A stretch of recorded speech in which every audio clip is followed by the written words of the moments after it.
Hello, folks! Welcome back to Man Goes Insane. What video are we on? This episode of Man Goes Insane over fictional children's media is all about the amazing digital circus. You see, I've got all the characters up here behind me, I spiffed up the set a bit. I've got Kane here in my hand, because, he's my favorite character. I wonder actually how he fared in the new episode. I haven't watched it yet, so let's just bring it up here. There.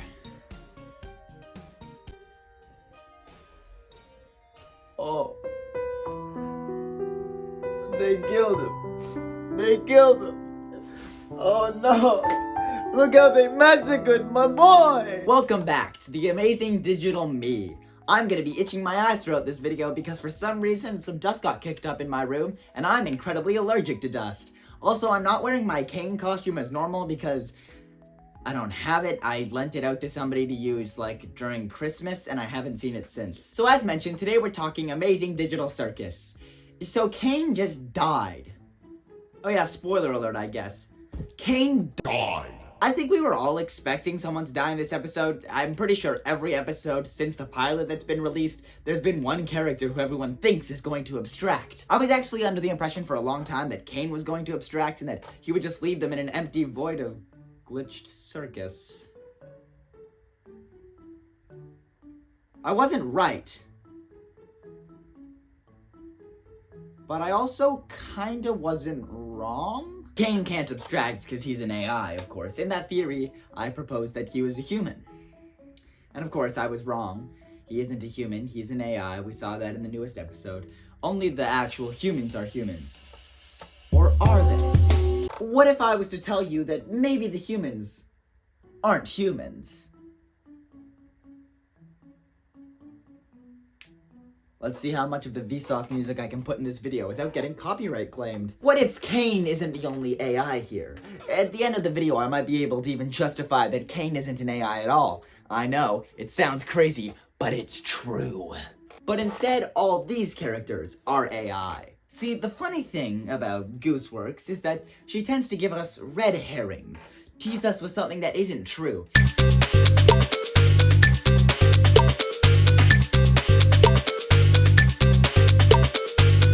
Everything Gooseworks has ever said was a clue. See, if you take this tweet from Gooseworks... I think that editing me should take over this one to explain a little better.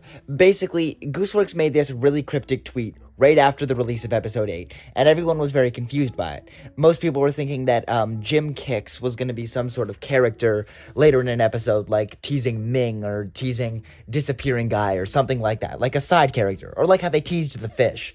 Now, interestingly enough, if you take, and I'm not kidding when I say this, the first letter of each of these, it gives you this garbled mess. However, there is a number that is very important to the amazing digital circus. That is 57. Now, if we put this in a Caesar cipher and shift it by exactly 57 letters, we actually get this sentence. Now, for anybody who's ever taken a psychology or English class, you'll be familiar with the phrase, I think, therefore I am. It's, a philosopher's way of saying, I know I am real because I think, therefore, because not fake things can't think. Because that would be dumb. How would something that's not real even think? That makes no sense. I am very smart. Plato passed me the weed. Oh, that is a nice hit. Hey, what even is colors? We should write down a philosophy thing about that. Also time. What is time? Man, being a philosopher is so fun. No idea what that bit was. However, this has another meaning to fans of the amazing digital circus. Or, more specifically, the inspiration for the amazing digital circus. The show was inspired by a book called I Have No Mouth and I Must Scream, which was expertly referenced in the newest episode. Basically, for those of you who don't know, I have read this book, and it was long. It was horrible. It was a great book, but man, with just how many pages there are. Oh, it was awful. I had to flip through so many pages. It was so long. It took me 20 whole minutes. In I Have No Mouth and I Must Scream, the main villain is named Am. Basically, Am is a computer program that traps a bunch of humans inside of his computery programminess and decides to torture them with all their worst fears. Kind of like what happened in episode 8. Granted, the fears that they used in that one were a lot more visceral and graphic. Am says the reason that he goes by Am, not just because it was his original name, is because of the phrase, I think, therefore I am. As an AI, he's begun to think, therefore he am. I don't know, it's explained a lot better in the text. I'm just a lowly YouTuber. But of course, he isn't, right? He's a computer program. And now the quote, I think, therefore I'm not, the entire thing starts to make sense. It's implying that those who think aren't necessarily am. Basically, this means that just because these humans act human doesn't necessarily mean they are. And think about it this way. What is the evidence that we have for these humans actually being humans? They have backstories, they have memories. Well, so do a whole bunch of the NPCs. Sure, some of them can't remember specifics, like Gummigoo can't remember his mom's face, but they can't remember their own names, and we don't actually know how clearly they can remember everything. Sure, it's implied that they mostly understand everything, but for instance, Ragatha's mom is represented by that weird shadowy figure. I know this is done stylistically in the show, but think about it logically. How is that ever going to be scarier than the mom that actually traumatized Ragatha?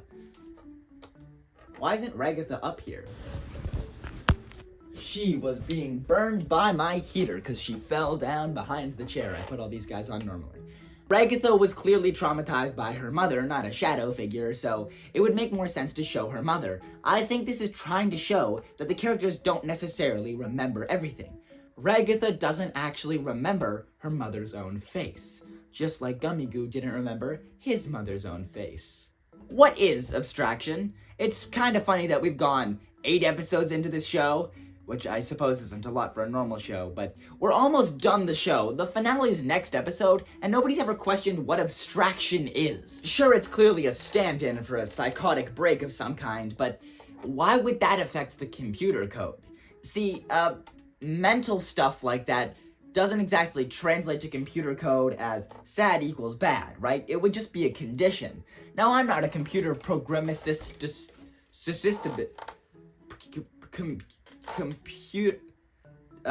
computer nerd character from a 2010s Disney Channel show, but I don't think that being particularly distressed would cause a digital brain to explode like this. Especially since you can't just say it's being overloaded, as being extremely happy doesn't do the same thing. But then, who's the only one of them that doesn't behave like this?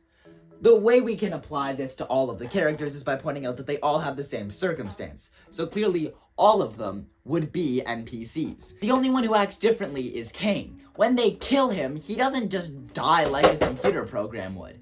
A computer program would simply be deleted, disappear, all related assets would disappear, and it would no longer be functional. The entire circus breaking down can't be because Cain's gone. I mean, holes appearing and stuff might be because of Kinger's code instead. See, if Cain's existence was intrinsically linked to whether or not the circus existed, all of the circus would have disappeared, but only some of it did. Because I believe what I have said from the beginning. Cain is the human. Cain is the only human who was in the circus. And what Kinger did was he accessed the exit. Cain is a human, and I know which human. Let's analyze the facts. We need evidence that Cain is a specific human. Let's analyze Cain then. He's kind-hearted, giving. Despite what everyone thinks, he tried his best. We don't know how long he was stuck in this circus for. He's been doing his best. And no one's been appreciating him for it. We need to find a character who is unappreciated for all the work they do. Because I think Cain might be multiple humans. There was a human Cain was. Then, once he was booted from the circus, he became another human. Now, before you say, well, wouldn't he be dead if he was in there so long? Exactly. Basically, corpse or rot or something theory states that all of the characters, once they escape, can't actually escape because their bodies attached to the VR headset are just dead, flopped there, decaying bodies, right? So what I think happened is that the human Cain was slowly decayed, and when Cain went back into his body, he then entered his own remains and now sort of possesses them in a way. Kind of like a William Afton, Michael Afton, actually, like any of the Aftons. See, we need a human that specifically at some point in their story becomes a robot, becomes an AI. Now, who comes to mind? That's right. I'm suggesting that Kane Digital Circus is Ness Earthbound. You heard me right, and you know it makes too much sense to ignore. Just look at this. In this Gooseworks tweet, we have these letters, which I used the same method for and plugged it into the same Reddit cipher, which I trust wholeheartedly, and it came out to say, Ness.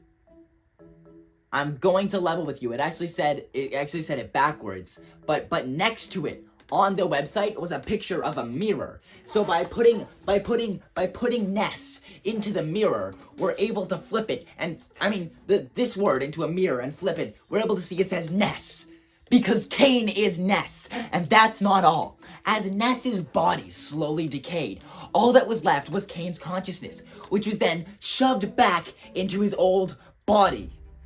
His skeletal remains. Because, boy howdy magic trick, I put Cain into a hat, and you know who I pull out? Sans Undertale.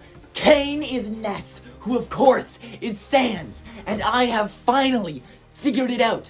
The reason we could never figure out why Sans was Ness before is because we were missing the link of Cain Amazing Digital Circus. All the humans are AI, except for Cain, who is clearly Ness, who is clearly Sans. And I've finally done it. I've made a good theory. I've made a theory that can't possibly be wrong. So you get ready. Go to your AMC theaters, stupid Americans, they don't have them in Canada, and you watch the Amazing Digital Circus finale. And you sit back and grovel at my feet when you walk out of that theater, and you notice that the end of the entire show was Cain leaving the circus and entering his true body, which is Sans Undertale. Hey, yeah! So that concludes it, folks. Remember, Ralse is Flowey, Cain is Sans, and this has been Tater Animations doing the best YouTube video known to man and woman and non-binary individuals, which does actually cover the entire spectrum because non-binary refers to anyone who isn't particularly male or female. Aha!